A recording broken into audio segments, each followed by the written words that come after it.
Chase Thomas podcast. My nephew needs me to record. See, I already hate it. I hate it. All right, hello, and welcome back to another episode of the Chase Thomas podcast from still the aforementioned Chase Thomas, coming to you live from Knoxville, Tennessee, Everything School HQ. Joining me, Jack Foster, as always, here on this fine Thursday afternoon from Omaha Productions and Rocky Top Insider. No Ryan Sylvia, Rocky Top Insider. He's never allowed back on the pod with Jack Foster together. It's a combination that it never needed to be kept away, but can't happen again. Throw it out. No more Sylvia and Jack. Can't be trusted. Can't do it. It's a combination that just doesn't work. So we're going to try out Caleb Jarreau of the Daily Times as well, but we'll see if this is any better. But yeah, Sylvia's got to stick to Wednesdays with Brett, because I didn't know what I walked into with the Hornets nest last week with Jack and Sylvia. But hey, you live and you learn. Jack Foster, how are you? Yeah, you didn't do your due diligence on that. No. one. But this may not be that much better. I don't know. We'll see. Caleb and I can get going as well. So I want to know what happened. Nonetheless, but like, what were y'all doing? It's like in school when you got to separate the bad kids in class. Yeah. What could y'all have possibly done? I didn't think we were too bad. We just made fun of his Bama fandom, which isn't even making fun. It's just acknowledging facts, right? Because it is a fact that Chase is a Bama fan. We were acknowledging it and kind of celebrating it. It's in a way. And funny you say that. I even offered Caleb to set up a meet and greet with Chase and Ty Simpson because of that. You know, you're close friends with Greg McElroy, who calls every Alabama game. He's basically on payroll. Chase, brother, I will offer this to you right now on air. If you want to come shadow Greg do the pod one time so you could be in the same StreamYard link as Greg McElroy, who won Nick Saban's first national championship, your favorite coach of all time down there in Tuscaloosa, I will set that up for you. See, I got kindness in my heart and I'm willing to give. No to all of that. That was diabolical. Like, out of the gate here. I was planning coming onto this. I was gonna be like, Chase, I missed you. I've been busy. You've been busy. Haven't been on in a while. But man, when I watch Alabama beat St. John's, I just thought of you. Every bucket that went in, every time the camera panned to Nate Oates, I was like, man, I know Chase is happy somewhere right now. Or Alabama handling LSU. I just knew you were smiling. It's a big rivalry. I know you like that win. Caleb, do you? I don't like. Caleb, you know what's crazy is I've known Jack a long time now. I had known obviously Shump and Ethan. Like, Caleb is I've met this summer, and Caleb from the get-go has been a bully from the beginning. Like, that's the only part I know about Caleb. Like, Caleb has just been in attack mode from the first radio show we ever did together. It was one of the first things I said to my wife, where I was like, I don't know what I expected, but Caleb was like, he's like just ready to go. Like, the takes were flying, and I felt like I was. Listen, as a good journalist, I always prepare myself. So I talked to everybody, took notes. Yeah. I could have written a profile about you, Chase, before I ever stepped foot in the studio. Oh, Crimson Tide Chase, they said. He loves Crimson Tide. Yeah, Chase to Thomas. Why did I spend time trying to get your last name to pronounce it correctly? Like, here I am. I don't know. I know I know you don't appreciate us Cajuns as an Alabama fan. It's been tough. Good. Back in the days in the SEC West, I know it was a lot of hard fought battles there. 2011 was a tough one for you in the regular season. But y'all got the natty that year. 2019 was a tough one. Yeah. Jaden Daniels' year, I think, got one there. Yep. BK's first defense, year, 22. Worst defense in LSU history. Managed to beat y'all. Mason Taylor. It happens. Where's Ethan Stone when you need him? Where's the Ethan Stone balance? Ethan doesn't do this to me. He's Ethan Stone. We call him reliable Ethan. Nice guy Ethan Stone. He doesn't do this. Everybody else, Sylvia, Shump, Caleb, Jack. It's a lot. It's a lot here every week for me to sign up for at this point. Every week on this very show. It's a lot. Yeah, you asked for it, buddy. I don't know what to tell you. Yeah, mistakes were made here. But Caleb Jarreau, Jack Foster here on a Thursday afternoon. Knox News, Sentinel. Mike Wilson does a great job covering Tennessee baseball. He released his projected depth chart. Eric Cain, who is also on this episode of the program, Locked On Vols and Volquest, he did his projected depth chart or lineup and rotation for Tennessee baseball based on what he saw in 2026 as well. But reacting to Mike Wilson, and then we'll get Jack in terms of what he thinks is the most interesting here. But Caleb, when you saw this, what did you think of Mike's projected starters, and is it about what you thought based on what you've seen and heard this fall? Yeah, I think it's been a weird fall just because you kind of, haven't. It's tough because you've got so many new pieces, freshman transfers, and also with the new roster limits, I'm still curious how they're going to do that. I don't think you'll see that as much this year, but I mean, it's right on par. It's just the best performer at every position from the fall starting in that position, which is really what you can expect coming out of the fall. But I also wonder too, we've seen so many guys perform well in the fall and then get to the spring and completely fall off. So I am curious to see how this translates. But yeah, I don't think there are any crazy takes or anything there. I think it's a lot of what you expect. I am curious. I know Jack loves Ariel Antigua. I'm curious to see what that looks like and what he'll bring. I'm also curious to see like guys like Myatt, where they would slot in. But yeah, I think it's pretty much on par as expected. I don't think there's any super crazy hot takes from anything I've heard. I think the real thing for me too is I just want to see like Tegan Kuhn's really grow into a starter role and really take the reins there, because that's a guy you need, and curious to see who fills out around him and what that looks like. But yeah, I think on par is a good way to put it. Wait, Chase, can we just take a beat and slowly kind of go through this for the listener, and also maybe one of your panelists here who needs to know what Mike's lineup was? Well, it's great that you threw this out, because that's what I was about to do to set you up great. here, Jack. Thank you. I'm setting you up here in the Knoxville News Sentinel's outlined piece that you can go check out on knoxnews.com. I did a pretty good job there, Jack, didn't I? You did. Fantastic. There you go. Was Tegan Kuhn's a starter in his story? Yes. Okay. There is a big difference, though, in his starters between him and Eric that I think is interesting to talk about as well. But so he has catcher Garrett Wright and Stone Lawless as co-starters, backup Trent Grindlinger and Grindlinger, and Levi Clark. He's got first base Levi Clark, backups Evan Hankins, Hunter High. Second base Manny Marin, backups Chris Newstrom, Tyler Myatt.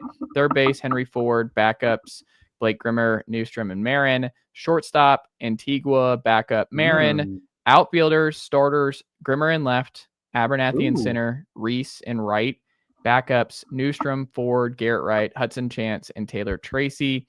DH, Blaine Brown. Backups, Grimmer and Grindlinger. And starting pitchers, weekend starters, Brandon Arvidsson Friday, Tegan Kuhn Saturday, Evan Blanco Sunday. Midweek starters, Cam Appenzeller, Landon Mack. So that is the interesting, like the big one here was Landon Mack is not in his projected weekend rotation. And I thought was fascinating.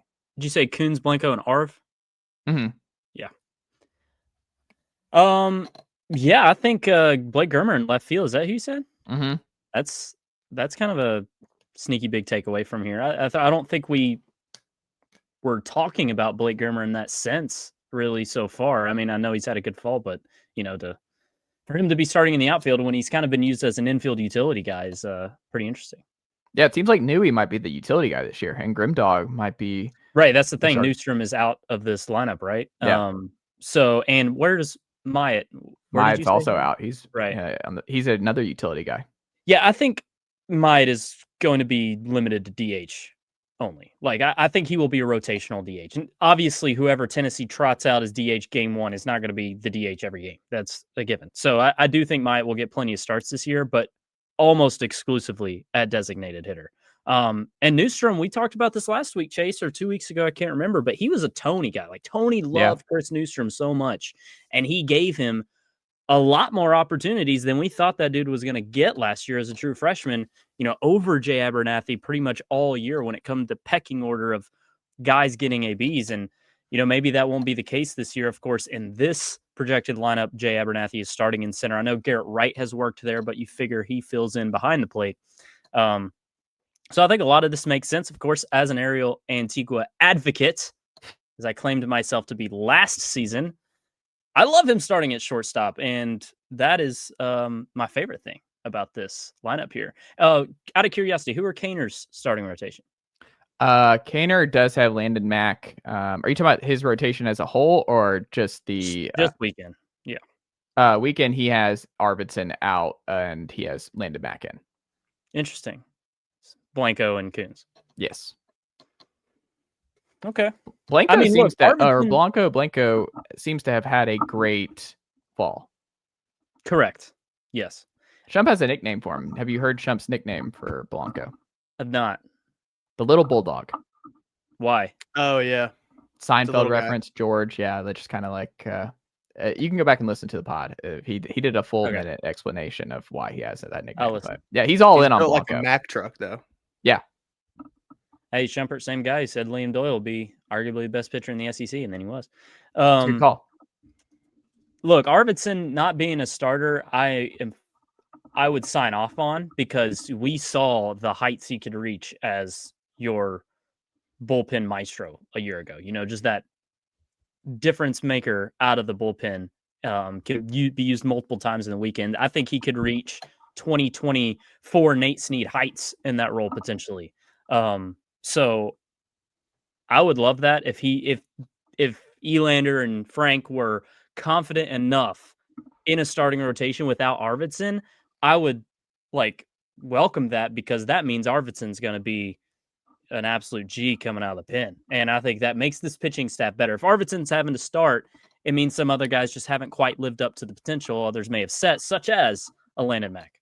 Yeah, because Landon's more valuable, I think, as a weekend starter, and RV being appearing twice in one weekend. You want him to be the Nate Snead, right? That's ultimately what you would really, really want. And he came on, obviously, the highlight being that Texas game in the SEC tournament. But RV, I think the best use of him is someone who you can turn to twice in SEC weekends. And Landon Mack being one of your weekend guys. I think that's the goal, right? Yeah, no, I completely agree. I mean, this whole time we've talked about Mack as the guy who, the classic portal land that comes in and is your ace. If that's not the case, then this pitching staff takes a hit, and you're really relying on Blanco potentially being that. I know he was the Sunday guy, right, in Mike's projection. So yes, not as centric of this rotation as the other two, but it requires Tegan Kuntz to take a massive step. Caleb alluded to it. That's a huge storyline going into this season. Yeah, I mean, Caleb, where are you at with the weekend rotation? Would you be surprised if it was Mack left out, or do you think it which way do you lean on the Mack RV conversation? Because it feels like Blanco has put himself, he's going to be a starter, and Kuhn's going to be a weekend starter, and there's basically one spot up for grabs, it seems like. Yeah, I think to y'all's point too about Tegan Kuntz, if he doesn't take that you have to, it's kind of cordial almost. He should start the year in the weekend rotation. I feel like he's earned that. But if it doesn't work out or it doesn't fit, where do you go from there too is something you also have to think about. I think, the Arvidsson situation is interesting to me, because I do think he could be a Nate Snead guy out of the bullpen. I think he could be your long reliever if somebody goes out and gets shelled in the first couple of innings. I also worry, though, did Arvidsson come back to be a relief pitcher? That's something that is worth asking, because I don't think, Good point. he passed up the draft and was a surprise to come back. Was that because MLB teams told him they wanted to see him as a starter? Well, how does that go now if you bring him back and put him in the bullpen? We know Frank is going to do what he wants. We've seen that, i.e. Chase Burns situation, where he's not going to fold on what's best for the team for one player. But I wonder too, if he doesn't start Arvidsson in the weekend rotation, because again, he's the returner. I feel like he's afforded that opportunity, and it just doesn't, something seems off. While I do think personally he'd be good in the bullpen, he could probably also start too. It just doesn't seem like he would turn down the draft to come back to be a bullpen guy again, if that makes sense. Now you can make the argument too, he only came on at the end of the year and it was a small sample size, but it's worth asking if he wants to show he can start for the next level. That's a fair question. And this is again, why the next couple of months are going to be really fascinating, and how this breaks in winter ball. Well, what Caleb just said about Arvidsson, you can kind of apply to the other three. Why did Landon Mack and Evan Blanco transfer to Tennessee, and then Tegan Yeah, Kuntz but they're also younger too. Out? Well, Landon's got another year, right? Landon's a multi-year and he was also playing baseball at Rutgers. Yeah, right. Evan Blanco's he was from Evan Blanco's Virginia. His coach left. And we also saw an elite 11 They both have Blanco other reasons 2 years outside ago, of right? just- Blanco put up big time numbers 2 years ago. Yep, correct. On a good team. Mm-hmm. Jack, would you want to play baseball at Rutgers? No. But football got a big win against the Terps last weekend. Looked pretty good. Yeah, it doesn't snow during football season though. Right. Yeah. I do wonder if they eventually change that, like how the Big Ten just is not. They just kind of get screwed with the college baseball calendar. Like, does that ever get changed, or is it just like, sorry, Probably this sorry. is when we start? Well, you can't go past July 1st, so you're handicapped already. It's true. I wonder if there's a way to And like the season's keep them really on the long. road. They just come in to SEC. I think that's what they do normally. They try, I think they just play like tournaments in Florida or random. Yeah. Yeah, SEC Arizona, teams. Dallas, all that stuff. Yeah. Surely not playing baseball in Rutgers. No, too cold. Too cold. Jack, are you a bigger believer in the 2026 running back room at Tennessee or the offensive line room at Tennessee in 2026? That's a good question. I guess the running back room. The running back room is an interesting conversation always with Tennessee because I just never have a feeling it's going to be bad. I don't know if you share that. I mean, this year it's going to be their worst year running the football in the Heupel era. But it hasn't been bad. I think they've struggled the last couple of weeks. It hasn't been bad, but if you look at their totals here, I don't have it in front of me. The last couple, but again, it's like how much of that was the offensive line, which has struggled of late? Like how much of it was just Oklahoma's elite front? But Tennessee, their rushing attack the last couple weeks has not been great. But Peyton Lewis kind of never has gotten comfortable. It seems like all year long. Star Thomas has never really gotten comfortable this year outside of Deshaun Bishop. Well, I don't know. No, I'm with you on the Peyton Lewis, and you were always a bigger Peyton Lewis guy than most. I was a bigger Deshaun Bishop guy. Bishop's awesome. I think he's had a really strong season, honestly. But look, the running back room is what it is, and I just am never in this type of offense going to have doubts that it can be productive. I understand what you're saying in that Tennessee doesn't have a game breaker this year like they've had in years past with Wright and Sampson, and maybe that takes the ceiling off of Tennessee's offense on a game-to-game basis down a little bit, but I'm just never going to have much worry with the running back room. Caleb, I look at the offensive line. I think I'm more bullish on the offensive line next year. I think it's important to play some of these young guys who might factor in, whether that's Bennett Warren, Jeremiah's Hurd, whoever on Saturday against New Mexico State. And we'll get to your two things you're looking at when it comes to New Mexico State on Saturday. But I do think the offensive line in particular, with David Sanders coming back, with Pendleton coming back, Moy probably coming back, Perry obviously coming back, you really only have one spot potentially that is going to be a new starter replacing Lance Hurd. And there won't be much rotation like we've seen the last couple of weeks, which I think has messed things up, how much they're mixing and matching. If Bennett Warren just wins that job outright, or he flashes here and gets a real opportunity on Saturday against Mexico State, like that's a really, really solid foundation that can, I'd be pretty bullish on that offensive line being really good next year. I see the vision more for the offensive line. What changes in the running back room next year? You lose Star Thomas? Star's gone, right? I mean, if you're Peyton Lewis, are you sure you're back? Okay, so you lose Star Thomas and Peyton Lewis. Yeah. But I mean, see, I don't see how those guys aren't replaceable. Like, you know, right now, you haven't played DeJuan Morris at all. You haven't played Justin Baker at all, and you don't have a running back in this class right now. Yeah, you just got two. And you can get a transfer. I think my thing, every time I come on here, Chase, you talk about the offensive line, and you know my feelings on the offensive line. It's not good. I didn't think the line would play consistent this year, and whenever they've needed to play consistent, they haven't. I mean, the Tennessee is one of the most penalized teams in the SEC under Josh Heupel. And if you look at Tennessee's offensive line, most of the penalties come from the offensive line, and a lot of them are pre-snap penalties. Sam Pendleton's snaps still aren't consistent, and we're game 10 now, entering game 9, and his snaps still aren't consistent. David Sanders has gone through some freshman lulls. Like, I don't know. I think you're off. I really think both positions don't change very much. Besides, your offensive line loses Lance Hurd, who's probably the best player on the said offensive line. So I would go running backs. I'm with Jack. I think Deshaun Bishop's a good running back. I've watched him since he was a freshman in high school, and he's one of the best running backs in the SEC. I think DeJuan Morris and Justin Baker will both, be okay at least. I think if you lose Star Thomas for sure, and you lose Peyton Lewis. Star Thomas's thing that he brought to the team was catching, footballs out of the backfield. We haven't seen that a lot since the first couple of games. So I think you'll get a transfer guy. If you don't get a transfer guy, I think you're still truthfully in the same position you are now with Deshaun Bishop and some guys who can give him a breather. So I would go running back room. I also think out of necessity, you haven't needed the running backs this year as much. I mean, Joey Aguilar is the leading passer in the SEC, and you haven't really had to use your running game as much. Do you wish it was more consistent? I'm sure, but it's not something you've had to lean on as much as you have in recent years. So, and we also don't know if, will Deshaun Bishop be a bell cow back next year like Dylan Sampson was and get another year? And if he stays healthy, I think he can be very good as well. So I would go running backs. And you told me this, Chase, over the summer, and I gave you trouble too. But this offense, the running backs are never going to be bad, because if the offense is working properly and you spread everybody out, which, one of my pet peeves right now is when Tennessee gets on the goal line, they go bunch formation.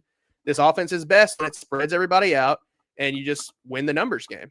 And your offensive line, for better or for worse, if you've got 5 guys blocking 5, they've been able to figure it out. So I would go running backs. That's fair. I think they need more balance. Like, I think part of the issue of this offense the last couple of weeks has been that they have not been able to run the football, and they're having to put too much on Joey with throwing the ball 40 plus times. Like, that's not the best version of Tennessee's offense either, where it's just become too extreme in how pass happy they've been. So you need some more balance. And I think Deshaun Bishop, it's a big week for him to get back on track for New Mexico State, because I think they're going to really need him to win in Gainesville next Saturday. And he's, like you said, had a great year. And if Sean Bishop had another even better year next year, it wouldn't surprise me. But it's not that I'm worried about it, but like, I feel a little bit better if Mari Latimer was in the fold, the 4-star kid from Sandy Creek back in Georgia. So they're able to flip him from Wisconsin. I feel a little bit better. I mean, you're going to have to get a portal running back no matter what. And to be clear, I'm not saying that Peyton Lewis is going to the portal. I just think it's in this era, because this year or two has not gone right for him, that you just kind of wonder, because like Bishop has kind of taken the reins of that number 1 role. So it's like, is Peyton okay being the number 2 going into next year as well? Because it's Deshaun Bishop's job. Like, Deshaun Bishop is your RB1 going into next year, and he's proven it on the field. So I don't know. I don't know what Pilu does, but I would love to have him back. It's more up in the air to me now because of how this season has gone for him. I think you also have to be a little careful with the passing stat, because they have used, as Cole Kubelik loves to say, an extension of the run game, which is hitting guys on screens. And you've been able to do that a lot this year, because you don't have. Yep. When you don't have Squirrel White as the guy catching the screens, you can usually make a tackler miss and, get 5 or 6 yards on those quick screens that, again, spreads the defense out, and then you can run the ball pretty easily. So I think they obviously do want to get back to balance. I mean, that's the Josh Heupel special, is everything goes off the run game, and you haven't been able to do that as much. And I'm sure you could say some as the offensive line too. Those guys usually week in and week out, and it hasn't been one way or the other every week, which I think is crazy too. But one week they'll grade out great in pass pro and then terrible in run blocking. The next week it'll be great in run block, terrible in pass pro, which is not something I feel like we've seen before from a Tennessee offensive line. Just inconsistent. And you mentioned Lance Hurd's the one that got replaced. That's a very important spot. So might be Bennett Ward though. Bennett Ward might just be a plug and play. Not at left tackle. I think you're moving David over to left tackle next year. Yeah, Bennett will be right tackle if he gets back and he gets the start job. Like, David Sanders is going to be left tackle next year. Yeah. It'll be even worse if he gives up an R. Thomas Mason free rusher. Okay. The blind side. David Sanders is going to be just fine. I'm not selling any David Sanders stock. He's going to be fine. Yeah, he's the least of their worries on that offensive line. Caleb does not like the Tennessee offensive line right now. This is the first year Glenn Ellerby has ever had to start one of his high school recruits on the offensive line. Yeah, but Sham's been good. I think Sham's a win. Sham has been good at guard. He's manageable. You can cover some things up at guard. David Sanders has been good, I would say, since he returned from injury. You also brought up a good point. The shuffling doesn't make much sense to me. Well, it's not fair to guys like Perry and then especially Moy, who's going back and forth between left and right guard. And it's all weird. Like the amount of shuffling they've done has just been weird. It's not really a unit you want to rotate either. Yes. Like, I get it's not the defensive line. The defensive line you want to rotate. This is not one you want to do it. It's odd. Yep. Final thing here, Caleb, Jarreau, 2 things you're looking for or you're going to be paying closest attention to against the Aggies on Saturday afternoon at Neyland Stadium is what? Yeah, I want to know who the first quarterback is off the bench. That'll be interesting because, I mean, that'll give us your first peek at next year. And honestly, I mean, some people have said it. I wouldn't go this far, but in a playoff or bust world like people are approaching now, at what point would you start turning to more young guys? Like, is that a thing we're going to see in the future where if nobody cares if you make a Citrus Bowl and you've got a quarterback with no eligibility left, you sit him and play your young guy and get him experience, but not burn a red shirt, that sort of thing. So curious to see who the first quarterback is off the bench. And if it is Jake Merklinger, how long does he play? Because I think the last cupcake game, MacIntyre didn't even get on the field. And I think it was more of a victim of circumstances because the defense was a rotating door more so than, Jake Merklinger or MacIntyre doing anything. And then the second thing I think is like, what does the young group on the defensive side of the football look like? I think we need to see, I want to see more safeties that are not named Andre Turrentine play on the back end. I want to see some young guys at the star position because me and Sylvia were talking about this the other day. You look at the defense next year, Boo's probably not going to be on this football team. And Jalen McMurray is done after this year eligibility-wise. So you're going to have Marcus Gorey at the star position right now. So I think this game will be a good test of where are they going to attack in the transfer portal, what freshmen might be called upon pretty early, because you need to get your defense out early in this game, considering the health of that unit right now. So I would look at young guys on the defense to see, I don't think you can really tell much either, but I mean, it's pretty obvious when a guy gets on the field if he just looks out of place. So I think you can see like who maybe is projectable and then, first quarterback on the field. Jack, do we miss anything here? No, I think you hit on everything. Does New Mexico State score 10 points? Ooh, yes. Over, so double digits. Caleb? Are they a good offense? Not really. Hold on, give me 1 second. Let's see. So New Mexico State scored 38, or they gave up 38. They scored 20, 10. I'll go under. I'm not taking the offense that put up 14 points on Louisiana Tech. Yeah, I think there's gonna be something weird where it's like they put up 3 against Texas A&M last year. I think they might score defensively in some weird fashion. Yeah, like strip sack. Yeah, strip sack, something like that. Weird, sad your pick offensive six. line. Yeah. It is your offensive line. Or a fumble from the running back. I don't know. They need to wear. I think there's going to be something weird where there's going to be some kind of stupid patches on the offensive line on those ugly jerseys. SRM, baby. Represent. Yep. Oh, also, Chase, Sylvia is really mad that you said he and I can't do the pod anymore, and he may boycott your show. I've created a kerfuffle here. It's a great problem to have. We're all having fun. What if he does a sit-in where he joins and then doesn't talk? No. Yes. Okay. Silent protest. What if he randomly joins one of these podcasts I'm on without you knowing because I dropped him the link? How mad would you be? Scale 1 to 10. I wouldn't be mad. I don't get mad really. It's like WWE. You tag him in. Yeah. I would think it's funny. I would be overwhelmed where I'm like, it would throw because you know how organized I am. It would I would be more overwhelmed with the rundown and how I'm gonna throw it to Sylvia and anything like that. That's where my mind would go first. Is I'm not prepared for Sylvia. I'm not prepared for this many people to be on this call. Well, he wanted me to do it, and because I figured that was the case, I didn't. So you're welcome. I appreciate. Good guy, Jack. That was classy. All class from you there. That was a classy move. Just throwing the idea out there. Yeah. I appreciate it. Waters a bit. If we were live, Slippers would be all over the YouTube chat right now. Yeah. Slippers. You got his tag. That's right. It just stuck with me where I was like, Slippers. Where did you see it? When he was commenting on when I was in, who was I in with? Shumpert, maybe? Who was I? Was it you? Shumpert? Somebody, but he was commenting on the live stream in one of the radio shows this summer. Oh, okay. Gotcha. Yeah. And because I was like, who is that? I think we figured it was Sylvia. It would be the Kentucky rivalry. Yeah, he's in the SV5 live chats on Saturday nights. I mean, dude, Sylvia, great friend, man. He's staying up. He's jumping in. He's doing what he's got to. He's doing what he has to do. Yeah, Caleb's on the live chats too. That's Saturday nights. It's a party, Chase. You can join. Oh yeah, on the Saturday nights. Yeah, got to support Omaha Productions. I'm asleep. They don't talk about the SEC enough, and I'm SEC biased. They didn't talk about Alabama last weekend until 45 minutes in, Chase. Oh. Yeah, you may be pissed about that one. That's Just join tough. late. Jack Foster, what can the good folks check out from you and the team over at Omaha Productions and Rocket Up Insider this week? Yeah, a lot going on. As always, top thing to plug is the live streams on Saturday nights, 11:30 p.m. Eastern Time on ESPN YouTube. Scott Van Pelt and Stanford Steve breaking down all the action from the day. We also got Always College Football 4 times a week. I've been on our Wednesday morning shows reacting to the college football playoff rankings with Greg and our producer, Mark Kubiak. We got the Mina Kimes show twice a week, previewing and recapping the NFL slates. And then once a week, new show at Omaha, the Schrager Hour, with an esteemed guest every single week, talking about the week and just sharing some stories. Lots of fun.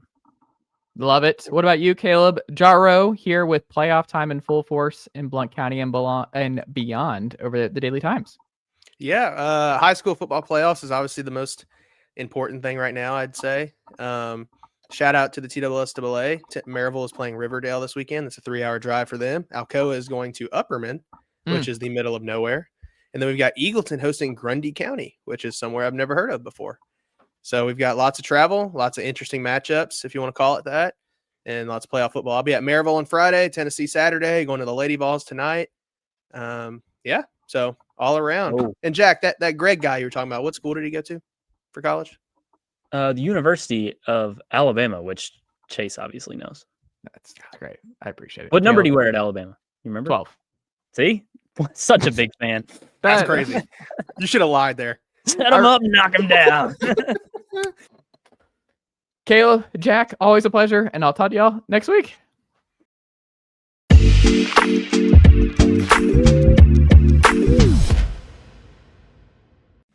All right, we're back here on the Chase Thomas podcast, where I am now joined by old friend Locked On Vols and Volquest's own Eric Cain. Eric, good afternoon, my friend. How are you?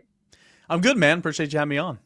Thank you for being here. So I hope you're ready, because Mike Wilson, Eric Cain, everybody's locking in Josh Elander's first starting lineup, starting weekend rotation, everything else. I have a vendetta now. I'm at war, I guess, with Mike Wilson for keeping Chris Newstrom out of the starting lineup in his projected roster here that you can go check out on knoxnews.com, because I'm a big Newey guy. I don't know where you stand on Chris Newstrom, but it felt personal for Mike to have Chris Newstrom on the outside. I'm sure you'll get into it, but like I don't know if you saw mine. I had Newstrom in the lineup. Yes. But it comes down, I think right now, like if Blake Grimmer is going to be in the lineup, then Newey's got to come out. If Ariel Antigua is your shortstop, and I know you'll ask me about this. Ariel had a great fall. Yeah. And so I'm kind of leaving fall with Ariel at short. If Ariel's not at short, put Manny at short, and then Newstrom can come to the infield, and then it just kind of everything kind of fits a little bit better. So it's a good problem to have. I think Newstrom is obviously one of your best 8 in the field, but Blake Grimmer deserves to play. So I think they'll both play. But I had Newstrom as my starting left fielder leaving fall, but knowing Blake Grimmer will probably play there some too. And Blake Grimmer can get DH at bats and all that too.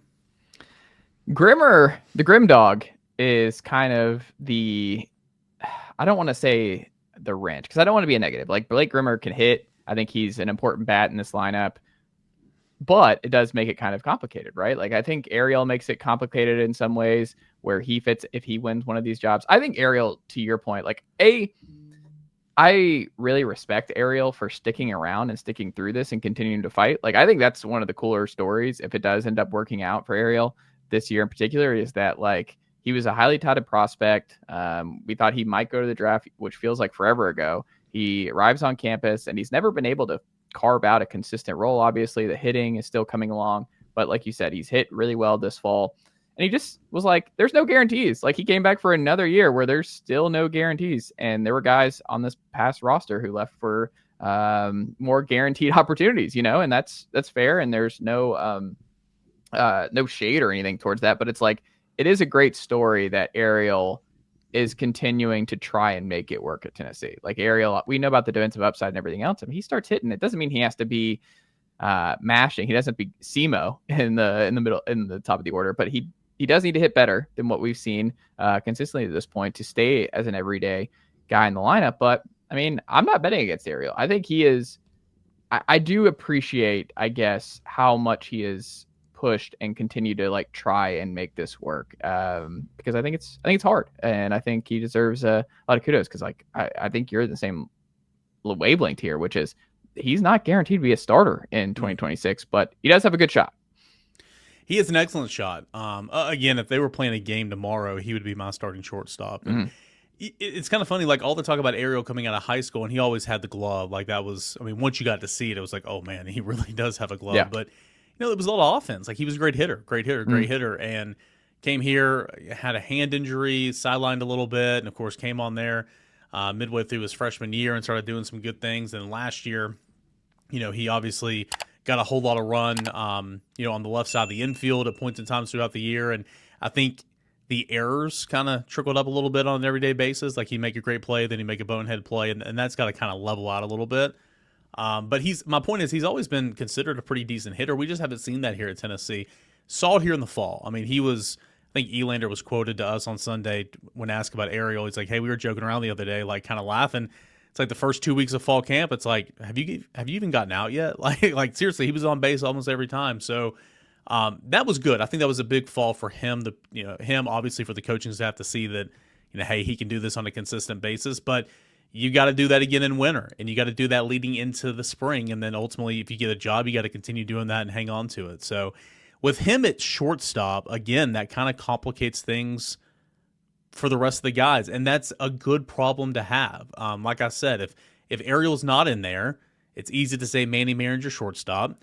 You can bring Newstrom in and play second, or Manny could play third, and Newstrom could even play short. Like my point is, it kind of fits easier with Ariel not in there, but the fact that he's in there making the tough decisions, it makes the team deeper. And obviously, you've got a very skilled defender that's got a whole lot of range. If Henry Ford is your starting third baseman, a guy that's never played third base at this level, Ariel kind of helps with that range as well. So, I'm excited to see if he opens the year as the starting shortstop, and certainly want to see if he can continue hitting. I think it's interesting because last year you obviously had a couple true freshman starters, right? You had Manny Marion, you had Levi Clark. You had different guys that were factors in the lineup as true freshmen, got a taste for, and Jay Abernathy too. We thought Jay Abernathy coming into last year was going to be a potential top of the order guy, like we thought he was going to have a much bigger role before the season than he ended up having for Tennessee in 25. You don't have anybody in your 3-2-1 outline of a true freshman, and the number one class coming in that is projected to be a starter. If you had to pick one to get the most amount of starts of the true freshmen based on what you saw this fall, who would it be? Because it's going to be somebody. I maintain one of these true freshmen is going to factor in more than maybe we thought coming into the year. Well, I like the pitching, and a lot of those guys are going to pitch. Again, Tennessee is rebuilding its pitching staff. Only a couple of guys returned. What was it? 5 guys returned from last year's squad, and you're pretty much remaking that entire bullpen. And freshmen are going to have to be a big role in that. I mean, obviously, Cam Appenzeller, he'll challenge for starting innings, but I think, right now he's probably going to be a high leverage or, a couple innings a weekend guy, and I think he can do both.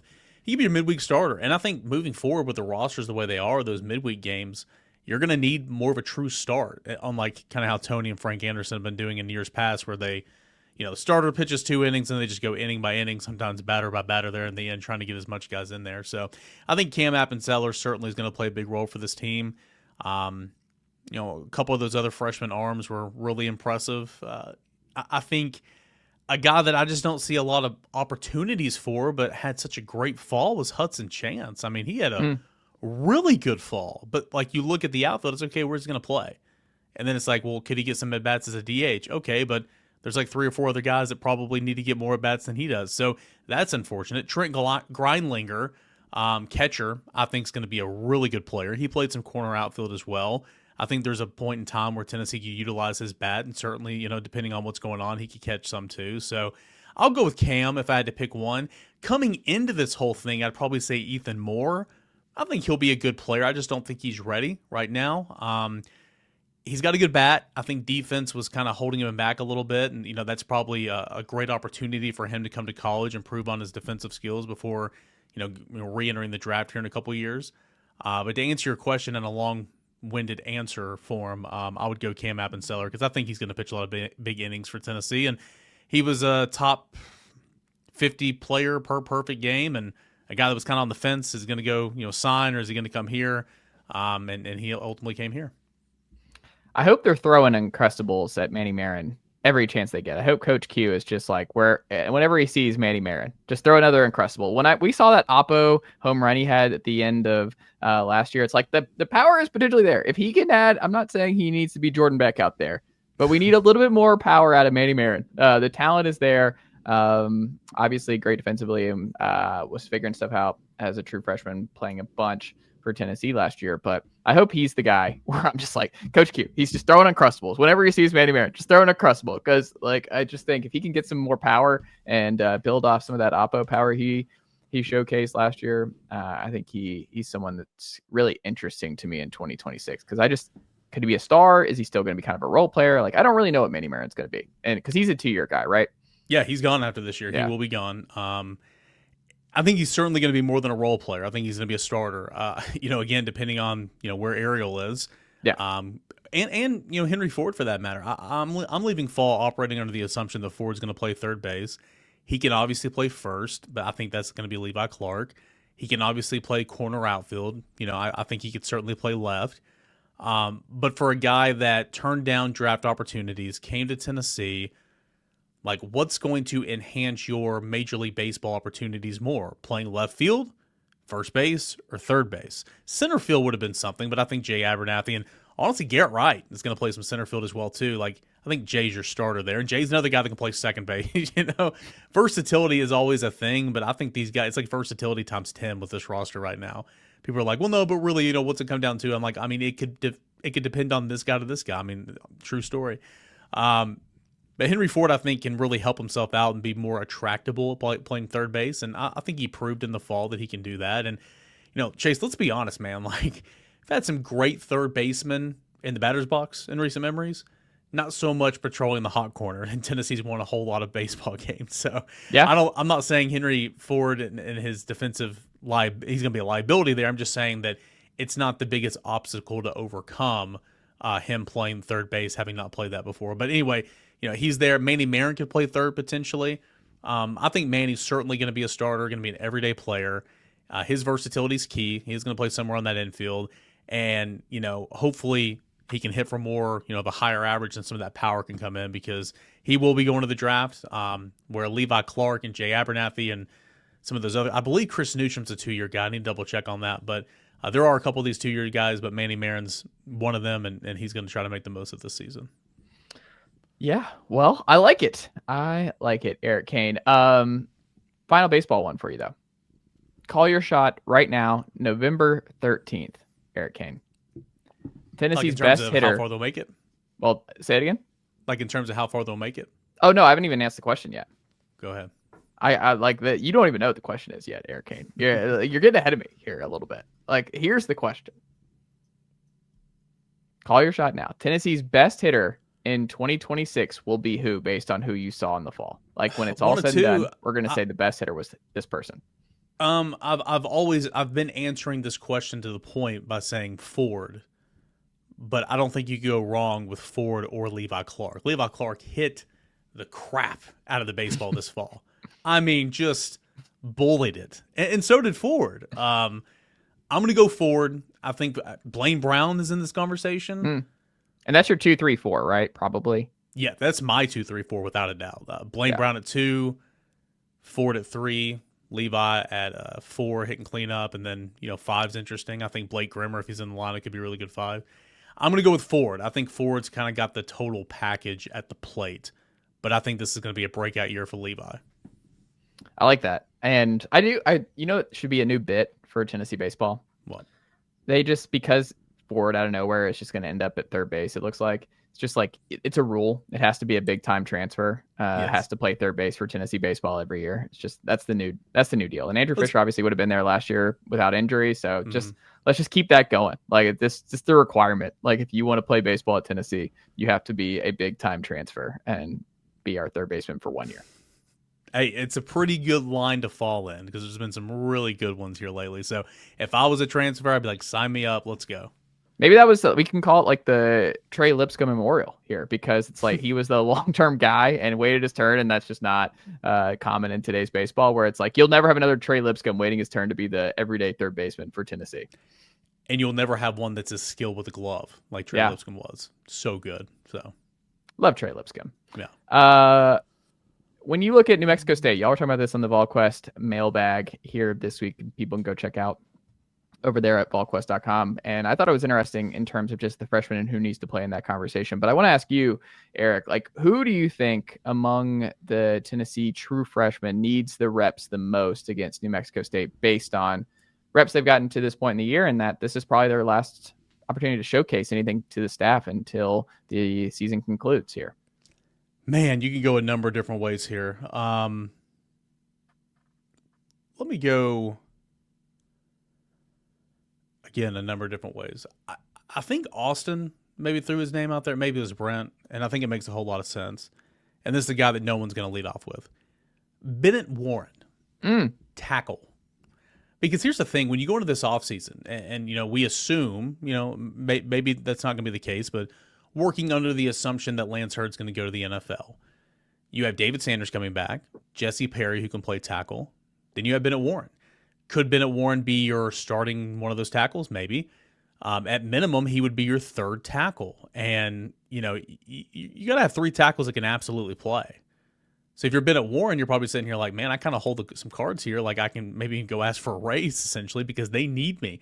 But also, you know, like you want to get up there and you want to start and you want to be the best football player you can be. And he just hasn't played a whole lot of football. So I would love to see Bennett Warren get in there at one of the tackles, you know, with the first group in the first half. I would love to see DeJuan Morris run the football behind the first team offensive line because, yes, we know about Bishop, we know about Lewis, we know about Starr. Those guys are going to get a whole lot of run, no pun intended, against Florida and Vanderbilt. Morris is not. But I would like to see Morris behind that first group offensive line, not the second or the third. I like to see GMAC, you know, throw to some good receivers. I like to see GMAC, you know, operate behind a good offensive line. Beggars can't be choosers. But I would say Bennett Warren because I think Tennessee needs Bennett Warren in some way, shape, or form. And I think this game is – and I'm not saying Bennett Warren's going to the portal, but I'm just saying this game is a great opportunity to kind of show some love to those guys. Like, hey, we believe in you. We want you. You're in our future plans. Go out there and play in the second quarter. You know, go out there and play some snaps beside Wendell Moy or Jesse Perry or whoever. So I think the first one that comes to mind is Bennett Warren, but Marion Dye, Jaden Harmon, Darius Jackson, I've got a list right here. Deson Brame, who's gotten a little bit of a taste of the action. Like, those are some other guys that come to mind.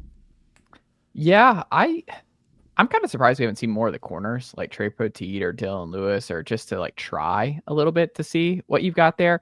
I am kind of curious what they do because I don't know if you can go into next year with Gibson and Redmond being the projected starters, because part of like what makes Colton Hood really good and what made Jermod really good is they are interception turnover guys and they are playmakers and like that confident play. And I don't think that's Gibson and Redmond. I think they're kind of similar in a lot of ways. I think there's a lot of similarities between the two of them. I'd like to see if there's someone on the roster at the like, is Trey Poteet more of that confident game? Like, who's going to make play? Like, I don't know if that guy's on the roster right now. If you're going to need to go, I think you're going to have to go in the portal for another quarter, no matter what, with Hood and Jermod going to. So it might all be moot. But I am curious about that because I do think there is some overlap in play style between Ricky and Ty. So I would be curious on that front. But I mean, I think the Bennett Warren thing is sneaky important because I think you're probably in the same boat as me, as like, you don't want to be looking for a tackle in the portal. Like tackles, most teams' best tackles aren't leaving for the portal. Like the Lance Hurds of the world are a rarity where you kind of lucked into that one. He wasn't even a starter. Yeah. Right. He was blocked by 2 5-stars. Like you're not, those guys are traditionally not in the portal.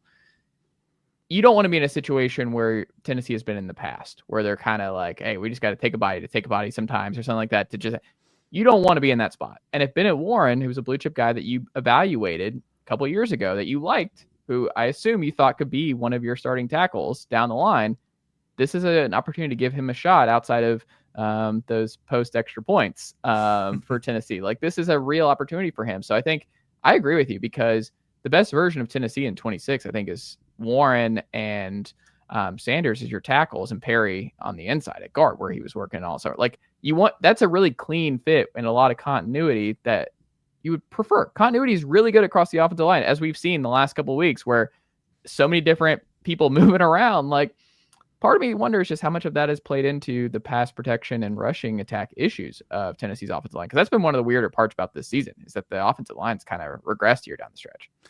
Played much better defenses and also played much better fronts. Alabama, Oklahoma, golly, man. Oklahoma was good. But yeah, you're right. I mean, they entered that Alabama game tied with Vanderbilt with 4 sacks given up in the SEC for the SEC lead. And now they're at like 13, I think, which is still a very respectable number. They give up 4 against Alabama. They give up 4 against Oklahoma and 1 against Kentucky. 13, that's math. You got me thinking about this, man. Like I've been so like focused on this season, even during the bye week and even during New Mexico State week. I've started looking ahead a little bit, but this offensive line's got a chance to be really special because you do bring back Sanders, you do bring back Perry. Pendleton is still going to be here. You're going to lose Moy, I think. I think Moy's back, or he might be back. No, I think you're right. I think Moy is back. You know, regardless, you got him, and then Sham. Sham's played a ton. You know, maybe Sham wants to go to the portal. I don't know. But like you have a chance to be really good on the offensive line, and I'm intrigued about Perry because Perry was going to play guard the entire time. Man, he was the talk of fall camp. He was going to be your starting guard. Everybody couldn't stop talking about Jesse Perry, and then the morning before you play Syracuse, you bump him out, and gosh, man, Jesse Perry looked great at right tackle. Jesse Perry played good tackle against the Georgias and Mississippi States and some SEC level competitions, no doubt. And then you slide Jesse Perry inside. And I'm not saying he's been bad, but like he was so used to playing at a high level at tackle. But you got to make room for David Sanders. I'm not saying you shouldn't, but you slide Perry back inside. Now, I feel like we haven't got a true look at Jesse Perry on the inside. I do think Tennessee's better with him on the interior. I don't think they've showed it yet.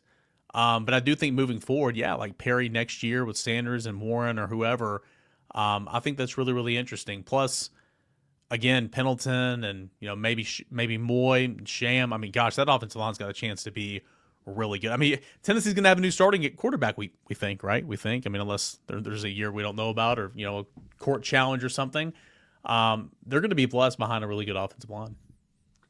It's interesting you say that because I wanted to ask you about the quarterback part of this, Eric. And this is something that I think fans look.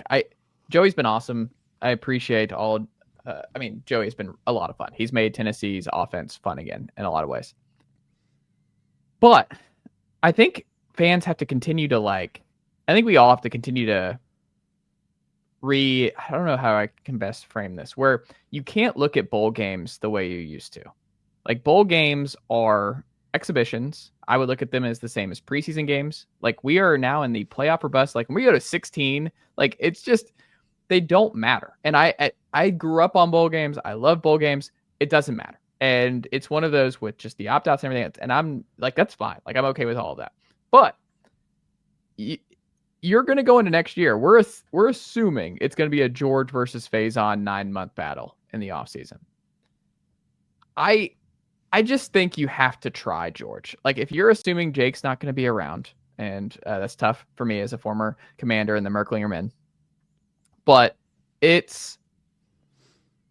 think you kind of, because the game does not matter. It doesn't matter how big of the bowl game it is. Like if you have an opportunity to get a long look at George in that bowl game and just to kind of see where he's at in your development and how much he's a little bit more ahead than we thought because we haven't given him much in-game action, or he kind of impresses. It gives you some momentum going in the offseason, this, that, and the other. But it also, I think you have to try George, but I also understand like Joey's been great this year. If Joey wants to play, you should let Joey play. But as they're part of you, it's like, we appreciate that you want to play, but you can't look at this as a real game. Like we got to think about the future and everything else. I don't think there's the right answer.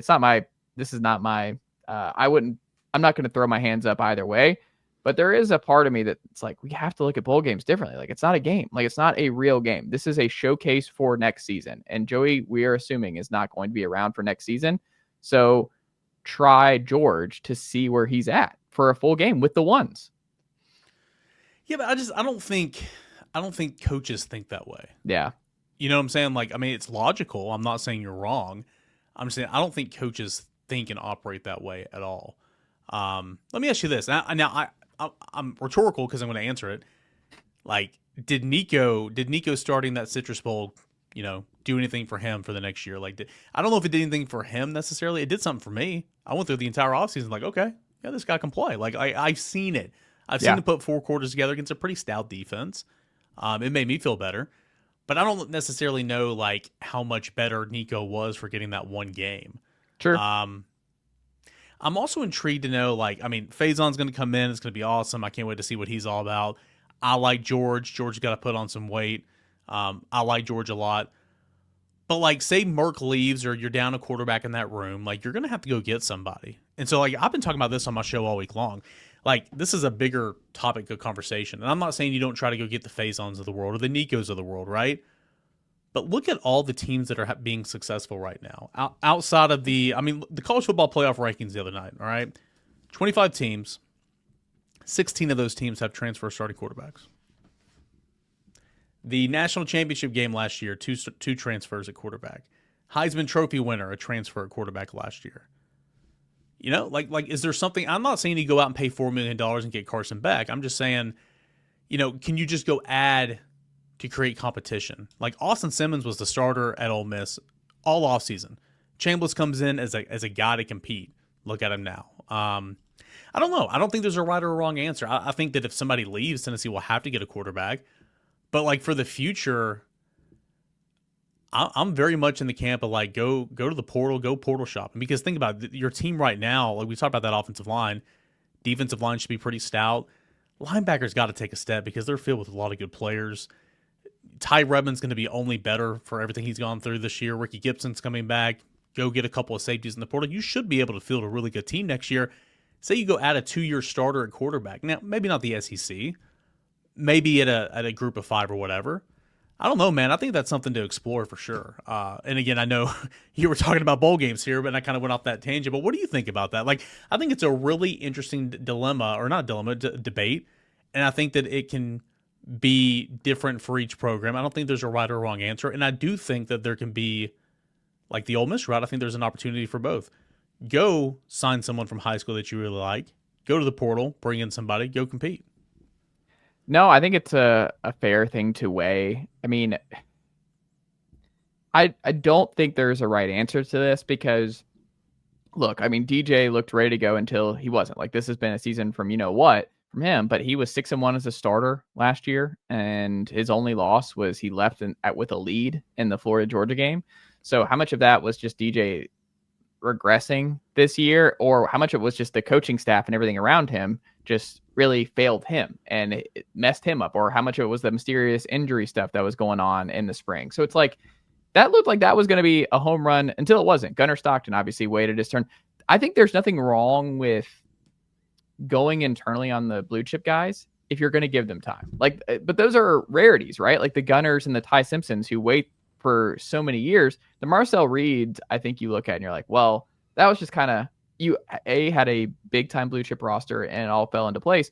But I mean, you're seeing the Art struggles, and he sat for a much longer amount of time than anybody probably would have assumed him coming out of high school that he would. So I understand that, but I also think like Lenora Sellers, his best season was last year as an underclassman, and he's regressed as an upperclassman, and we thought he might be a number 1 overall pick. And my thing with what Tennessee should do in terms of transfer or in-house and going super, super young, because they're going to go super young, either true freshman or redshirt freshman. And I think we're both in the same, like, I don't think Tennessee's going to get a big time transfer quarterback. I think they're going to see what happens here with Faison versus George. But it's a risk because might not be a big one. They need to get somebody though. But I mean, it's a risk because you're seeing around the sport, and like what you just talked about with the portal and teams who traditionally do well, like the reason Michigan, I think, was able to handle it more than other teams, like the Big Ten, it's just not as arduous of a schedule. Like, yeah, you're playing 9 games. You can kind of hide JJ McCarthy for a while. You know, like you have this elite running game. You have this elite defense. You have a lot of NFL guys around him to make his life easier. So JJ McCarthy wins it all as an in-house 5-star guy, but they never put too much on JJ's plate, right? And that was smart. Like Harbaugh and their staff handled that really well. But to me, when it comes to quarterback and what they're going to do, the problem I guess the potential landmine I see with this strategy that they're probably going to do next year is that you're going to 9 games. The schedule is harder next year than it was this year. I think you have to, like, it's almost like you need a meeting with the fan base. Like Heupel needs to have like a press conference where it's like, we're going with George or Faison, and we're going 7-5 or 8-4 next year. And like, I need y'all to not put me on the hot seat because I'm playing a super young quarterback, because young quarterbacks don't win in this league. And that's just part of the deal. And it might be a true freshman in Faison who left the season after the first game of the season. Like, he's been gone all year. He hasn't played any football. So it will be like a full calendar year before he's played a football game, basically, if he wins the job outright. So I don't know, man. Like, that's my thing, is like Heupel, it will be a testament to how comfortable he is in his job security if he goes true freshman, redshirt freshman, because that's a play of like, we're playing the long game here, and I'm willing to take some losses here in 26 to be ready. Because I've always said 27 is the year that Tennessee should be contending for a national title based on how they're recruiting, where certain guys will be in their development, David Sanders and company being in year 3, ready for the NFL draft, because a lot of it you have to time with NFL draft opportunities where you could have like 5 to 6 guys in the first 3 rounds. If you look at Tennessee, if they develop the way you and I think they might be able to, then they should have a pretty healthy amount of NFL draft picks in 27. So for me, that's my worry, is the fan base is not, you know, the general's quarters. Like, I do worry about going this route and going 7-5, 8-4, even if that's the most realistic. And I think it's fair going with that young of a quarterback in this 2026 schedule, but it's really fascinating to me. Yeah, I mean, everybody starts as a freshman at some point. Like you begin your journey, you're a freshman. Like, no one's just jumped up and started college as a junior seasoned quarterback. So like, and again, I want Faison here. I can't wait to see him play. Like, I'm excited. I just feel like in where college athletics is right now, and where the portal era, name, image, likeness, and your ability to go and heavily resource some player out of the portal and come here and play. I just think that there's no time to go 8-4 and 7-5. Like, I hear you. Again, it's logical. Like, we're playing the long game here. We're going to play this young guy. Like, he's going to go through some ups and some downs and all that. But the fact of the matter is, you just don't have time for that. Like, again, like, well, I think you do if you have the support from your administration. Yeah, and I'm not saying the administration doesn't support Josh Heupel if he were to do that, but yeah. I mean, you know as well as I do, the fans would have no time for that. No, 7-5, unacceptable. And I mean, I think that's unacceptable. I mean, if they go Faison or George, like, and with the schedule, I mean, I'm leaning towards 7-5 next year. Yeah, I mean, and I don't think it would be a bad year. I think they still might, like, this is you have to readjust to how the new world and the 9-game schedule and what this looks like. Like, I think the whole, and again, I spent a lot of time on it this week because New Mexico State. I think the whole quarterback conversation for next year is just so intriguing because, like, you want your future to be Faison. You like George MacIntyre right now. Neither one of those guys are ready.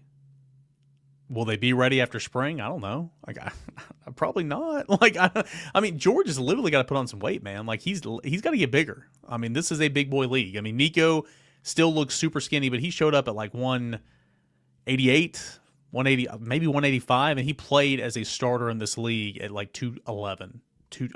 Excuse me. He put on weight. You saw it. Yeah. He put on, still slender, but he got about 210, 211. Yeah. And so, I mean, like, there was a dedication there, and George has got to find that as well, which I'm sure he will. But I don't know. I think it's super intriguing, and I think that going to the portal is not a bad thing. And like, but again, this era, you go to the portal, like, that's already happened once with George. That was like Tennessee couldn't handle. I mean, that wasn't Tennessee's fault. That was Nico's fault. They had to go to the portal, but you had to go get another guy. You don't want to scare anybody off. I don't know. I just think it's really intriguing. And so, having said all that, I hope we see George play a ton this week. I would play George first, but they're going to play Jake Merklinger first because he's the backup quarterback. And, I mean, I would be shocked if they didn't. But I want to see a lot of George MacIntyre because I think that he can contend and be a legit starting quarterback candidate for Tennessee in 2026. That battle is going to be super fascinating because to people, it's like Faison, and Faison's mobility makes me think he could have more success as a young player in the system, where if things break down, his progressions aren't there, where it's like he'll bail and he has that ability to pick up yardage and make things work when he's still getting acclimated, And George is heck of an athlete too, but I'm curious because I mean, I do think the weird part about him not playing basically his entire senior year, I wonder if that affects anything for him. It might. I mean, you're still developing, even if you're not in college and in a every rep matters. Yeah, every rep matters. You're still developing. You're still playing. You're still got live bullets. So, That's not like that's something that's helping him right now. So He's lost one game as a starter at Grimsley ever. I think he's lost one game. yeah, something like that. Yeah, very different experience than what George has gone through. Yeah, George was like the Jerry Garantano of high school. He had a couple different head coaches, different offense every single year. We had Brentwood Academy at Catholic his senior year, and it was like the George versus Tyreek King show. And like, MacIntyre make a big throw, and the next series up, King would have a big catch. I mean, it was just pinball back and forth. It was so much fun. But I think, and you said it a moment ago, I think one of George's, and I thought this with Nico as well, I think one of the best attributes for those styles of quarterbacks, their escapability. I think George is really good on the run. I think keeping the eyes downfield and scrambling when you need to, but when something breaks down, escapability, I think that's going to be a plus for George as well. But when you get hit, it's going to hurt, so you need to pad up a little bit. We'll leave it there. Eric Cain, what can the good folks check out from you and the team over at Volquest and Locked On Vols this week? Yeah, tons of stuff. Again, we had this quarterback conversation. I did a complete 30-minute show talking to myself, so that was riveting stuff on the quarterback conversation for next year. That was earlier this week over at Locked On Vols. But yeah, we're gonna preview and talk and speculate, and then we're gonna watch, and then we're gonna react and talk about what happened, all that and more for the Tennessee-New Mexico State game. And then you know what? It is Florida week, so big week coming up. Throw the records out the books, going down to the swamp. Place Tennessee's not won since 2003. Who's going to be the quarterback for Florida? Maybe this weekend will be an indication there. Lots going on over at Volquest.com. Recruiting all the time. Basketball season's here, so don't miss out. $1 for your first 7 days at Volquest.com. I love it. Eric Cain, keep up the great work, my friend, and we'll have to check back in again very soon. Thanks so much, man.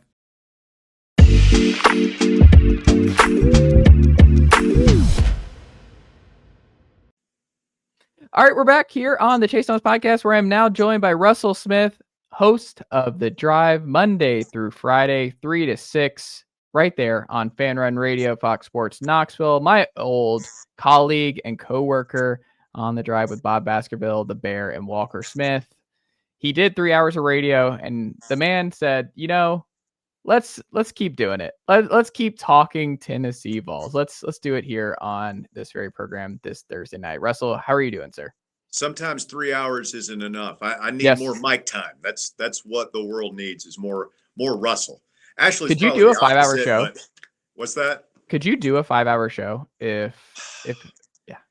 I don't know, man. I know there have been some that radio guys that do that. JT the Brick famously, when he was first starting out, did like a local show in Vegas or something for like 3 hours, then had like an hour break, and then did a 5-hour overnight show and lived that way for years. He was just doing 8 hours of I mean, that seems insane to me. Yeah. I know how mentally exhausted I am after 3 hours. So I think 3 is, they've asked me before, hey, would you ever consider going to 4? I'm like, I would consider going to 2 before I consider going to 4. Yeah, it's there's a show in the Atlanta market where I came from. They do 5 Monday through Friday. Yep. And I've always been like, 5 is just, 3 is pushing it. 4 is, man, you gotta, it's hard, man. You and I have done it, like, until you've been in that chair and until you've been steering the ship for 3 hours or 2 hours, wherever, it's a different gambit. I think we're unique in that way, where we've had a lot of experience steering this ship and what it actually entails. And hey, hats off to him, because I could not do it. Yeah, man, it's different, and especially nowadays, because it's stations are going so much away from callers and everything. Like, there are some stations that just don't take radio calls anymore. And we take fewer calls than we used to, but like, I don't have 3 hours worth of material. I don't have 3 hours worth of opinions every day. So we like to mix it up, get some good interview guests on, and take some calls and stuff like that. But it can be taxing, at the Fridays at 6 o'clock, after I've done 15 hours in a week, my mind is usually pretty fried. I need to go home and just veg and watch some football and just kind of relax for a little bit.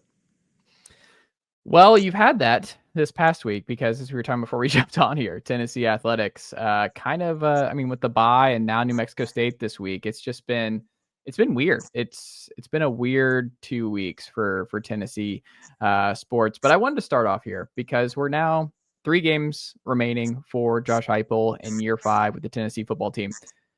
As of right now this year, because a lot of folks, the last thing we saw was a lot of fans were really upset at Heupel coming out of the Oklahoma loss in Neyland 2 weeks ago. But now that we've had some time and about a week and a half, nearly 2 weeks to think about it and just really kind of think big picture about Heupel and the season as a whole. What grade would you give Heupel as as the head football coach of Tennessee in year 5 this year, right now? For this season or for just this season? Entire okay. I would probably I'm going to say B-. Just because, coming into the season, you thought, well, Nico left you in a pickle, and Joey's coming in, but it's not fair to expect a ton from him. So it's going to be difficult. But I think that Joey, especially after that Georgia game, fans' expectations changed. It's like, oh, we actually do have a high-flying offense. It's better than it was the previous year with Nico. So once, even as disappointing the way the Georgia game ended was, I think that people said, well, we're gonna beat Alabama and or Oklahoma. Like, this is gonna be a 10-2 type playoff team. And when you lose against Oklahoma the way you did, and you just made so many self-defeating mistakes, and you weren't as competitive as you probably should have been against Alabama. And let's face it, people like to gloss over this, but you made enough errors to get beat by Arkansas and or Mississippi State. You're pretty sloppy in those games too. So I think this is kind of a culmination. It's been frustrating watching some of these games. And, I'm not going to sit here and say that Josh Heupel has failed this year, but I'm not going to give him an A either. Some of the mistakes that are being made are mistakes that you shouldn't see 5th year in your program, with a lot of guys who have been in the offense for at least a year. And then the defense falling apart the way it has been problematic as well. I know we can twist the stats to say, well, it's not as bad. I know what I see. I'm seeing it's not the same defense as it was last year. We could debate how far a step back it's taken, but it's definitely taken a step back. And I think a lot of fans thought that it wouldn't, that Tennessee would replace the guys that it's lost. Yeah, you got to take into account the injuries at the cornerback position, especially. But that side of the ball has been a disappointment, I think. So I'm going to say B-. I don't feel like that's too harsh. Some of your viewers might say it's not harsh enough. There might be some C's out there. What do you think? So the reason I actually would stay at A or A- is it feels like forever ago, but the big offseason question for me was, look, Heupel, there were, we both heard in the background that like there were going to be some new wrinkles to this Tennessee offense based on how the last 2 seasons went, particularly in the passing game, that look, you cannot keep running it back and stay so committed to the wide splits, light boxes, and everything else that you thrived on in 2022. And I think Heupel deserves a lot of credit because obviously he has a big part in the offense for getting the passing game back on track. Like, you have one of the best 3-man receiver rooms in the SEC and all of college football with Mike and Braylon and Brazzell. Brazzell's going to be a 1st-round pick, it looks like. And Braylon Staley looks like just an awesome slot receiver. And Mike is a great number 3. So I think he deserves a lot of credit for evolving this offense, because if he did it and he was steadfast and like, no, it'll be fine, we're going to make it work, and still just sticking to his guns that way, I think you would have lost a lot of support. I would have given him like a B-, that kind of deal, because look, it was not sustainable playing that way. And you won 10 games last year because the defense carried this offense. I mean, you were shut out in the first half for a month straight. So I think he deserves credit for not being so stubborn to stick to what was working 3 years ago and really do some self-scouting and to go back into the lab and be like, all right, we got to fix this, because I love scoring points and I love having a fun elite offenses. And Tennessee is scoring at a crazy clip across the board this year.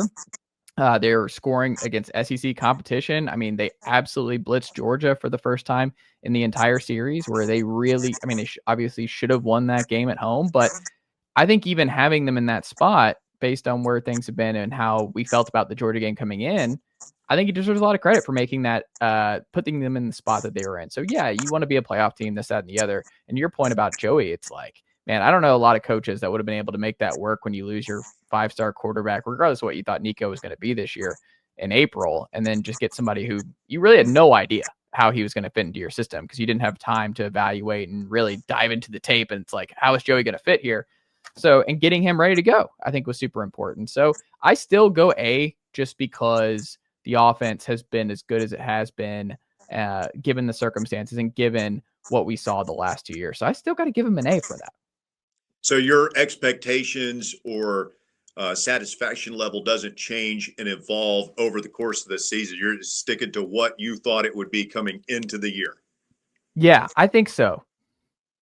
See, I just changed a little bit. Again, I felt like you're an optimistic fan. I love it because I was like, what's he going to say? Is he going to say C? Am I giving him too much credit? I'm like, oh no, maybe I'm being too harsh on Josh Heupel. And my expectation, because everything you said about Heupel evolving and changing the offense is right, and I give him so much credit for that. And it just, when I saw the offense explode against Georgia, my mind immediately went to, well, there's no way that we should lose at home to Oklahoma, and maybe even we beat Alabama on the road. Now, we'll see what happens these last 3 games. I mean, that's we should have this conversation again after the season, because if it's 7-5, I might go back down to a C.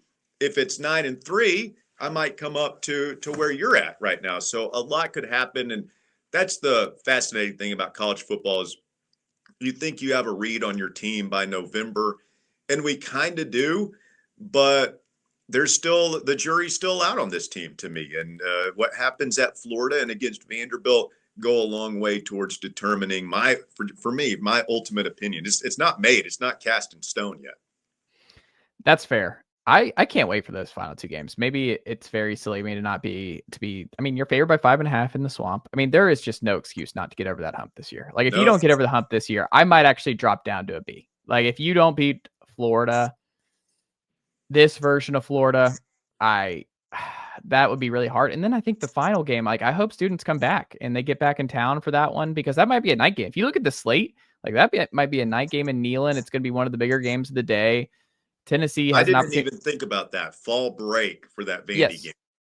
Yeah, like, they need to come back, because that is an opportunity to prevent Vanderbilt from making the roles have been reversed. I wrote about it at sportsrenaissanceman.com this week, where the roles are flipped. Like, we were in this spot last year. We went to Nashville, and we play and we won and we're in, and Vanderbilt wanted to do that. Diego Pavia and company are going to talk coming into that game, and Vanderbilt fans are feeling great, and that game has all the juice in the world. Like, I can't wait for the Vanderbilt finality to this season, because I think Tennessee going into the offseason, like, knocking off Vanderbilt and keeping them out of the playoff, and 9-3 is not where you ultimately want to be, but the vibes will be great. Like, that is how you walk into an offseason, is you're like, and I understand the bowl, but like, totally different deal. It's an exhibition. So the final real meaningful football game of the year is you knocking out your in-state rival from making their best chance to make the CFP, and maybe their only chance, with 40% of the roster being 22-year-olds.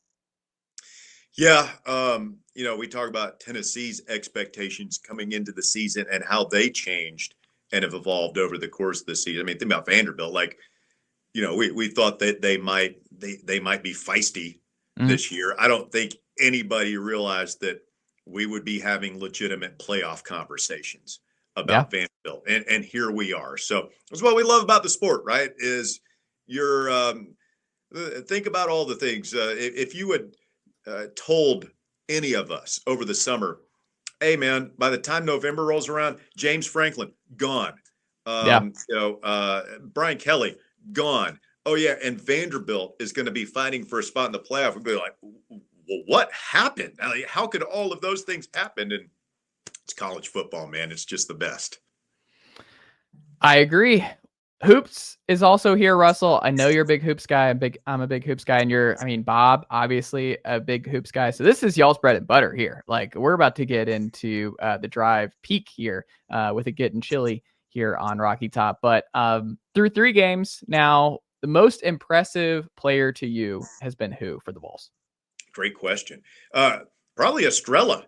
Yes. I think the first couple of games here, I mean, he's we forget how highly touted he was coming in here, right? 5-star guy from Maine, and he just got hit by the injury bug really hard for the first 2 years, and it feels like, looking for something wooden to knock on, that he's finally healthy, and like you're seeing it. I mean, he's got soft touch down in the low post. He's got some old school game, and he can step out and hit the 3. He can protect the rim. He's sturdy. You're not going to move him off the block. I mean, that's a major equation changer. So that would be the first guy I think of. And I don't even know who the second is. Who am I missing? Ooh, that's a good question. I would probably... It's definitely not Gillespie. Gillespie is actually kind of... The turnover stuff has got to get cleaned up. He's been a little sloppy. Shout out to Poppy from Seinfeld. That's what I was thinking about last night. Gillespie's a little sloppy. Ooh, that's a good question. I would probably say... Nate is definitely I think you can't overthink Nate. And then number 3, I would say probably Cade. I think Cade's been really good, especially defensively. Like, the blocks are there, the dunks, the rim running. I think Cade knows exactly what his role is, and he's just a great defensive player. Like, he is super athletic, jump out of the gym potential. I think Cade's he's showcased, like, Tennessee's bigs are going to be really good. Like, the big rotation for Tennessee is really, really strong. Yeah, I think you said it with Cade. It's like he knows what his role is, and he just owns it. Yeah. Right? I'm not going to try and do more. I'm not the guy that he knows he's not a 20-point-a-night guy. He's get in there, be physical, grab rebounds, defend, and clean up, dunk around the bucket if you get that opportunity. So, he's been awesome at that. I agree with your assessment of Gillespie.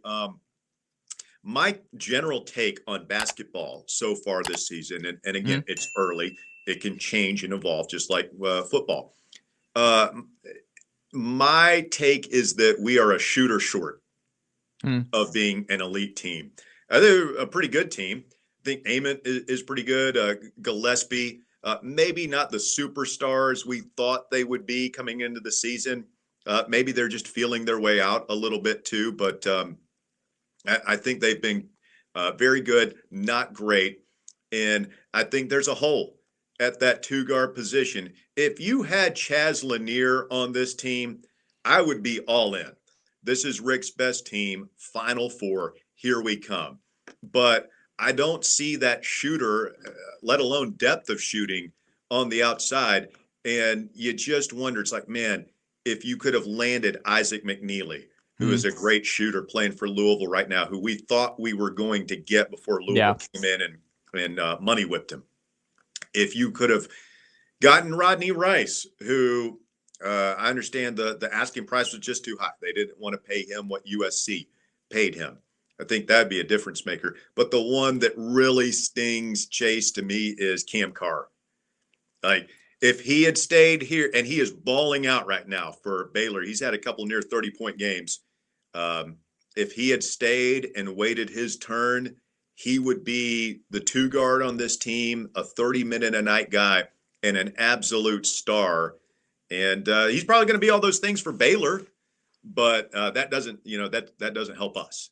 That's my overall opinion. I hope that I'm proven wrong. There's a millionth time for everything, but I just look at it and I'm like, man, college basketball in 2025, you got to have shooters. You got to be able to shoot the 3 ball.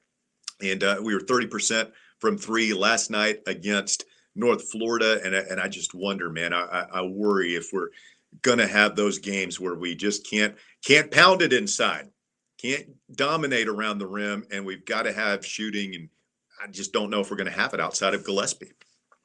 Well, I think Troy Henderson can shoot. I've been really impressed with him. He's a rise and fire guy. I'm very high on him. We'll see. I mean, obviously the staff trusts him. Like he's first one off the bench last night, I think. So he's someone who they're going to continue to rotate in. I think Berg's shot will continue to come along. I think he's going to be a solid shooter. I think he's just got to get more acclimated and trusted. He's the one I have the most hope for. Like, yeah.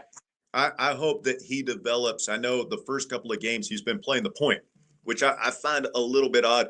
I would love, and far be it from me to tell Rick Barnes how to coach his basketball team, but I would love to see Henderson get those minutes backing up Gillespie at the point, just spelling him for 4 or 5 minutes a half, and then Berg, the 2 guard, or Abrams. I know he looked better last night. Yeah. There's not a set in stone take, but I think Berg is a really nice player who's still finding his way in a new country, in a new league, a new sport, and all that stuff. So my hope is that one of those guys, Berg or Abram, if not both, will emerge. And then another thing we talked about today on the show was, the past couple of years, my opinion, I feel like Tennessee basketball has been at its best when we're playing small with a Josiah Jordan James in kind of a stretch 4 power forward type position. Man, I'm blanking. Who did we have at that spot last year? Well, I mean, last year it was Meshack. Yeah. A guy like that who can guard other positions, can shoot it a little bit from the outside. I feel like that's the best, and it looks like they are set on Amon at the 3, which is probably his best spot. But I wonder, could Amon slide and play the 4? Could you get Abram and Berg on the floor at the same time? A little more shooting, a little more quickness on the perimeter. Something that always sticks with me is something my friend Aaron Torres said on the show a couple of years ago is you got to be able to win different types of games in different ways. And so that's what I wonder is like, okay, can we play a little bit smaller if we have to at times? And that's going to be interesting to see how this season unfolds, because I think there's just so many unknowns, guys fighting for playing time. I don't think Barnes is going to play 11 guys the way he has been. So I just don't think that's what we're going to do when we get into conference season. So, when you trim down that rotation, who's in it, and then what variations might we see if a game's moving a little bit too fast, or we need to be a little bit bigger once we get into conference play in the NCAA tournament.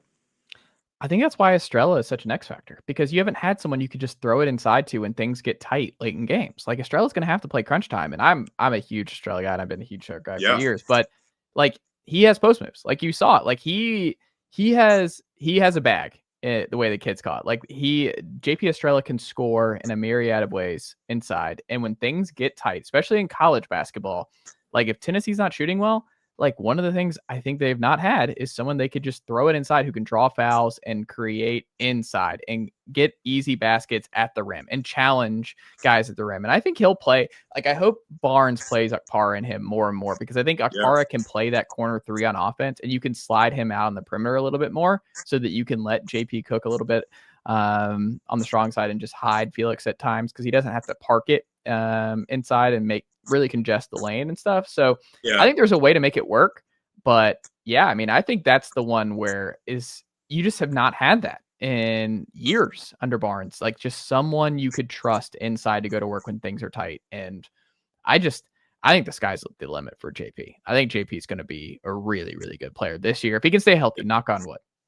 And we really haven't seen that twin tower look in a long time. People don't play that way anymore in college basketball. You just don't see it. Man, unless you're Purdue.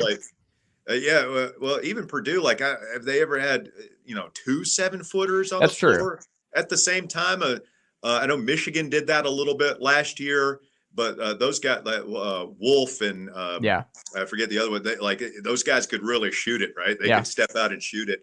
And maybe Akpara and Estrella can too. That would be my concern, though, about clogging the lane and that sort of thing, because you just don't see that much anymore. But maybe that could be a strength for this team, is that teams have kind of forgotten. I mean, you used to see it all the time, right? Just pound teams like that. Yeah, you have a 6'10" center and a 6'9" power forward, and we don't see that as much anymore. But just because the way this roster is constructed, I mean, maybe that's the way Tennessee's going to have to play it this year. Russell Smith, what can the good folks check out from you and the team over on the drive the rest of this week? Yeah, man, we've got Football Friday tomorrow, Friday before the New Mexico State game. We're going to have a lot of fun, man. Getting ready for, this is the last quote unquote bye game of the season. Obviously, Tennessee should handle business, but I mean, after that, the Florida game, as you said, I mean, that's just non-negotiable. You got to have that. So next week's going to be huge. Then we play Houston in basketball on Feast Week. That event in Vegas is going to be huge. And Vanderbilt, I mean, who would have thought that Tennessee is going to be playing the role of spoiler potentially against Vanderbilt, trying to make the college football playoff. It's going to be a fun race to the finish this month. Might even get Dramad back. He's still he's like practicing this week. Like, yeah, you think he's going to do it? I think Dramad's going to do it. I think there's just too much smoke. Like he would just. I don't have the inside info here, but I just think he's going to make it. I think he's going to find his way onto the field, and he's going to be a legend. Tennessee fans are going to love that. I mean, they should anyway, but if he does find a way back onto the field over these last 3 weeks, man, legendary stuff from him. Well, if you were going to get in a game, and just, okay, let me get in a tackle or two and just see how it feels and see how my knee looks the next day. Does it swell up? If you were going to just do that, kind of an experiment, it has to be this week, right? Yeah. It has to be against New Mexico State. And hey, because that was the reports, right? That he's doing team activities this week, right? We've seen those reports. So if you get out that Sunday, it's like the knee swells up, or hey, man, it just doesn't feel right. I've got a chance to be a high draft pick. Like, I don't think anybody's going to hold it against him if he shuts 100%. it down. But if he's like, hey, that went well.